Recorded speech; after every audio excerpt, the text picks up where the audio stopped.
আসসালামু আলাইকুম। আশা করি সবাই ভালো আছেন। আমি কিভাবে হাঁস পালন করে হাঁস থেকে খুব সহজে লাভ করি সেটা আপনাদেরকে এই ভিডিওর মাধ্যমে জানাবো। এক কথায় মানে সম্পূর্ণ প্রসেসটা আপনাদেরকে এই ভিডিওর মাধ্যমে দেখাবো। মানে হাঁসের ডিম থেকে শুরু করে হাঁসের বাচ্চা মানে বড় করে বিক্রি করা পর্যন্ত মানে সম্পূর্ণ প্রসেসটা আপনাদেরকে এই ভিডিওর মাধ্যমে দেখাবো। আর যারা নতুন করে হাঁসের খামার শুরু করতে চাচ্ছেন তারা যদি আজকের আমার এই ভিডিওটা দেখেন তাহলে বুঝতে পারবেন। মানে আমি যেভাবে হাঁস পালন করি তো এইভাবে যদি হাঁস পালন করেন তো এখান থেকে একটা বাচ্চাও নষ্ট হবে না। আর খুব সহজেই মানে এইভাবে হাঁস পালন করে হাঁস থেকে ভালো একটা টাকা ইনকাম করতে পারবেন। আমি যেভাবে হাঁস পালন করি আমি মূলত মানে ডিম থেকে বাচ্চা উৎপাদন করি, আর এই বাচ্চাগুলো বড় হওয়ার পর তো এখান থেকে কিছু আমি বিক্রি করে দেই আর কিছু ডিমের জন্য রেখে দেই। এভাবে হাঁস পালন করলে তো দুটো থেকেই আমার ইনকাম হয়। মানে হাঁস বড় করে বিক্রি করলেও ইনকাম হয়, আবার এই হাঁস থেকে ডিম উৎপাদন করলে তো ওখান থেকেও আবার ইনকাম হয়। মূলত আমি ইনকিউবেটর মেশিন থেকে নিজের হাঁস থেকে যে ডিমটা পাই সেই ডিমটা বসিয়ে ওখান থেকে বাচ্চা উৎপাদন করি। বর্ষা শুরু হওয়ার আগে তো ডিম থেকে বাচ্চা ফুটিয়ে নেই, আর এরপর পরবর্তীতে সেই বাচ্চাগুলো বড় করি। আর তো এর আগেই আপনাদেরকে বললাম মানে কিছু বাচ্চা আমি রাখি আর কিছু বাচ্চা বড় হওয়ার পর বিক্রি করে দিই। এখন যে ফলের ঝুড়িগুলো দেখতে পাচ্ছেন তো এখানে একটা ফলের ঝুড়ি ছিল, আর এই একটা ফলের ঝুড়ির মধ্যে আমার কিছু চীনা হাঁস ডিম দিতেছে। তো 6 পিস চীনা হাঁস আছে। তো এর মধ্যে জানি না কটা হাঁস ডিম দিতেছে। অলরেডি এখানে 31টা চীনা হাঁসের ডিম জমে গেছে। যেহেতু এই চীনা হাঁসের ডিমগুলো চীনা হাঁস দিয়ে বাচ্চা উৎপাদন করব তো এর জন্য এখানে এক্সট্রা আরো দুটো ঝুড়ি লাগিয়ে দিলাম। মূলত এখন এখানে 10টা 10টা করে ডিম দিব।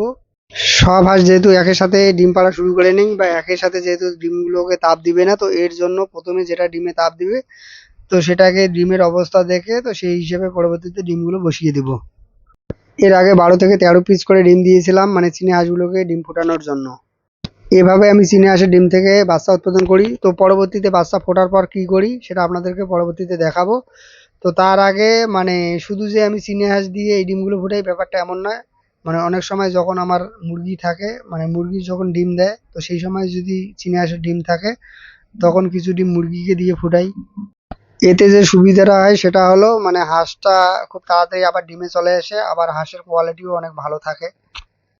কিছু মুরগি আমি আগেই বিক্রি করে দিয়েছিলাম, মানে একটু ছোট থাকা অবস্থায় ওগুলোকে বিক্রি করে দিয়েছিলাম।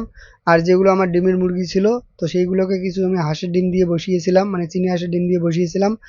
আর যে বাচ্চাগুলো মানে এখন এখানে দেখুন এই বাচ্চাগুলোই মানে মূলত আমি যে চীনা হাঁসের ডিমগুলো ফুটিয়েছিলাম মুরগিকে দিয়ে তো সেগুলোই এগুলো। এখান থেকে কিছু বাচ্চা বিক্রি করে দিয়েছি, আবার কয়েকটা বাচ্চা আমার ব্রুডিং এ আছে সেটাও আপনাদেরকে একটু পরে দেখাবো। যে মুরগিগুলোকে দিয়ে এই বাচ্চাগুলো ফুটিয়েছিলাম সেই মুরগিগুলো আবার নতুন করে ডিম দিয়েছে, আবার নতুন করে এই মুরগিগুলো তাপ দিতেছে ডিমে। তো এখন আর চাইতেছি না যে মানে চীনা হাঁসের ডিম মুরগিকে দিয়ে ফোটাতে, যেহেতু মানে মুরগি আপাতত অনেকটাই কম মানে দেশি মুরগি অনেকটাই কম। এটাকে বাড়ানোর জন্য দেশি মুরগি যে ডিমগুলো দিতেছে তো সেটা দেশি মুরগিকে দিয়েই ফোটাবো। বাচ্চা ফোটার পর তো কিভাবে ব্রুডিং করি সেটাই এখন আপনাদেরকে দেখাবো। তো এর আগে আপনাদেরকে দেখিয়েছিলাম যখন এই বাচ্চাগুলো ফুটেছিল তো কিভাবে এই ব্রুডিংটা বানিয়েছিলাম। তো যারা আগের ভিডিওটা দেখেননি তারা চাইলে আগের ভিডিওটা দেখে আসতে পারেন। তো এই বাচ্চাগুলোর বয়স আজকে 5 দিন। এখানে আমি চটের বস্তার মধ্যে এই বাচ্চাগুলোকে খাবার পানি দিয়েছিলাম। তো আজকে এখান থেকে চটের বস্তাটা মানে আমি তুলে নেব, আর শুধু এখানে মানে তুষের উপরে এই বাচ্চাগুলোকে রাখবো। তো মোটামুটি আরো এখানে 5 7 দিন রাখবো। আর এখান থেকে কোথায় নিয়ে যাব তো সেটা আপনাদেরকে দেখাবো। আজকে একটু ব্রুডিংটা বাড়িয়ে দেবো যাতে হাওয়া বাতাস খুব সহজে মানে এখানে চলাচল করতে পারে। তো এই জন্য আজকে একটু ব্রুডিংটা বাড়িয়ে দিব। 0 থেকে 1 মাস বয়স পর্যন্ত এগুলোর জন্য ব্যবহার করা হয় ব্রয়লার ফিড। তো প্রথম 10 দিন এগুলোকে দেওয়া হয় ব্রয়লার ফ্রি স্টার্টার, আর পরের 20 দিন এগুলোকে দেওয়া হয় ব্রয়লার স্টার্টার। 1 মাস পার হয়ে গেলে তো এগুলোর জন্য আর ব্রয়লার ব্যবহার করা হয় না। পরবর্তীতে সোনালী বা অন্য কোনো কোম্পানির যে ফিশারগুলো হয় সেগুলো এগুলোর জন্য ব্যবহার করা হয়, সেই সঙ্গে ধান মিশিয়ে। তো এটা কন্টিনিউ চলতে থাকে। 8 থেকে 10 দিন পর যখন বাচ্চাগুলোর ব্রুডিং শেষ হয় তখন ওই বাচ্চাগুলোকে ওখান থেকে এ ঘরে নিয়ে আসি। আর এ ঘরে নিয়ে আসার পর এখানে মোটামুটি 1 মাসের মতো এগুলোকে রাখি। তো এতদিনে মোটামুটি এই বাচ্চাগুলো মানে 1 মাসে অনেকটাই বড় হয়। তো এর পরবর্তীতে বাচ্চাগুলোকে বাইরে ছাড়লে আর কোনো রকম সমস্যা হয় না। তো এর মাঝে আমি এই বাচ্চাগুলোকে তো মাঝে মাঝে একটু করে বাইরে বের করি আর একটু করে গোসল করাই। আবার মানে কিছুক্ষণ পর আবার এগুলোকে ঘরের ভিতরে ঢুকিয়ে দিই। ঘরের ভেতরেই এগুলোকে পানি আর খাবারটা দেওয়া হয়।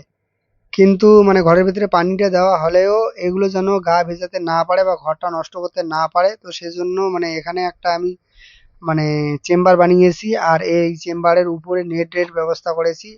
নেটের উপরে এগুলোকে পানি খেতে দেওয়া হয়। আর এতে যে সুবিধাটা হয় মানে অবশিষ্ট যে পানিটা থাকে তো সেটা মানে চেম্বারে পড়ে, আর চেম্বারের ভেতরে একটা পাইপ লাগানো আছে, আর এই পাইপটা দিয়ে পানিটা বাইরে বের হয়ে যায়। আর এতে আমার ঘর ভালো থাকে আর বাচ্চাও সুস্থ থাকে। তো এভাবে আমি এই হাঁসের বাচ্চাগুলো মানে প্রথম 1 মাস লালন পালন করি। আর এর পরবর্তীতে তো এখান থেকে সরিয়ে তো মানে যখন যে পরিবেশ থাকে তখন এগুলোকে সেই পরিবেশে রাখি। কিছু কিছু সময় এগুলোকে আটকিয়ে রাখতে হয়, যখন মাঠে ফসল থাকে তখন এগুলোকে আটকিয়ে রাখি, আর যখন মানে মাঠের ফসল কাটা হয় তো তখন এগুলোকে ছেড়ে দেই। আর মানে যখন খাল বিলে পানি হয় তখন এগুলোকে ছেড়ে দেই। তো আজকে যেহেতু মাঠের ফসল কাটা হয়ে গেছে তো আজকে এগুলোকে ছেড়ে দেবো। মূলত আমি হিসাব করে এই হাঁসগুলো পালন করে থাকি। তো আমি জানি যে কখন মানে খাল বিলে পানি থাকে আর কখন মানে মাঠ খালি থাকে, তো সেই হিসেবে ডিমটা বসিয়ে দেই, আর সেই হিসেবে বাচ্চাগুলোকে তৈরি করি। আর সেটা পরবর্তীতে মানে সেই হিসেবে বড় করি। যদিও বা এগুলো একটু তাড়াতাড়ি বড় হয়েছে বা একটু মানে অ্যাডভান্স হয়েছে, মানে এটা এই জন্যই হয়েছে যে আমি মানে যে পরিমাণ ডিম বসিয়েছিলাম তো একটু মানে বিদ্যুতের সমস্যার জন্য তো সেই পরিমাণ বাচ্চা পাইনি। আর এটা মানে অনেকটাই কম বাচ্চা পাওয়ার কারণে তো এই বাচ্চাগুলো দ্রুত বড় হয়েছে। তো এখান থেকে মানে অর্ধেকেরও বেশি মানে আমি বাচ্চা বিক্রি করে দিয়েছি। যেহেতু ইনভার্টারের কোনো রকম ব্যবস্থা করিনি তো এর জন্য মানে আগাম একটু ডিমটা বসিয়েছিলাম। এখানকার প্রায় 90% তো মহিলা হাঁসগুলো আমি বিক্রি করে দিয়েছি। আর এখানে বর্তমানে যে হাঁসগুলো দেখতে পাচ্ছেন তো এগুলো মানে বেশিরভাগ পুরুষ হাঁস। তো এগুলোকে মানে মোটামুটি এই 1 মাসের মতো আমি বাইরে এগুলোকে ছেড়ে পালন করব। তো এর পরবর্তীতে যখন এগুলো মেচুরিটি হবে তখন এগুলোকে আমি বিক্রি করে দিব। আর এতে আমার খরচটা অনেকটাই কমবে আর লাভটাও একটু বেশি হবে। আর যেহেতু কোনো রকম হাঁসের ডিম বসাইনি তো এর জন্য মানে চীনা হাঁসের প্রতি আর মানে দেশি মুরগির প্রতি তো নজরটা একটু বেশি দিয়েছি। আর এখানে যেহেতু সবগুলোই প্রায় পুরুষ হাঁস তো এগুলো বিক্রি করলে এখানে যেহেতু আর কোনো কিছুই থাকবে না, তো এর জন্য মানে দেশি মুরগির প্রতি আর চীনা হাঁসের প্রতি তো একটু নজরটা বেশি দিয়েছি। এখন যে চীনা হাঁসের বাচ্চাগুলো পাবো বা বর্তমানে যে বাচ্চাগুলো আছে, যেহেতু এটা বর্ষার সিজন, খাল বিল যেহেতু অনেকটাই মানে পানি দিয়ে ভরে গেছে, তো এগুলোকে সরাসরি 1 মাস পর তো এই খাল বিল বা ধানের খালি জমিতে ছেড়ে দেবো। এতে খাবার খরচ অনেকটাই কমবে, এগুলো মানে তাড়াতাড়ি বড়ও হবে, আর অন্যদিকে এগুলোর কোয়ালিটিও ভালো হবে। মানে এভাবে হাঁস পালন করলে তো হাঁসের কোয়ালিটি অনেকটাই ভালো হয়। আজকে রাজহাঁস, চীনা হাঁস যত রকমের হাঁস আছে তো সবগুলোকে আজকে ছেড়ে দেওয়া হয়েছে। তো রাজহাঁসগুলো মানে ছাড়ার পরে দেখতে পাচ্ছেন এখানে আমার ধানের জমিটা এখনো ধান কাটা হয়নি, তো এগুলো এখানেই চলে যাচ্ছে। তো কিছু ধান মানে আমাদের কাটা হয়েছে, কিছু এখনো কাটা হয়নি। আজকে সব হাঁস অনেকটা আনন্দে আছে যেহেতু অনেকদিন পর এগুলোকে ছেড়ে দেওয়া হলো। তো এখন মানে যে চীনা হাঁসের বাচ্চাগুলোকে আজকে প্রথমবার গোসল করালাম তো সেগুলোকে এখন ঘরের ভিতরে ঢুকিয়ে দিব। তো আজকের ভিডিও আপনাদের কেমন লেগেছে একটু কমেন্ট করে জানাবেন। আজকে এ পর্যন্ত, ভালো থাকুন, সুস্থ থাকুন, আসসালামু আলাইকুম।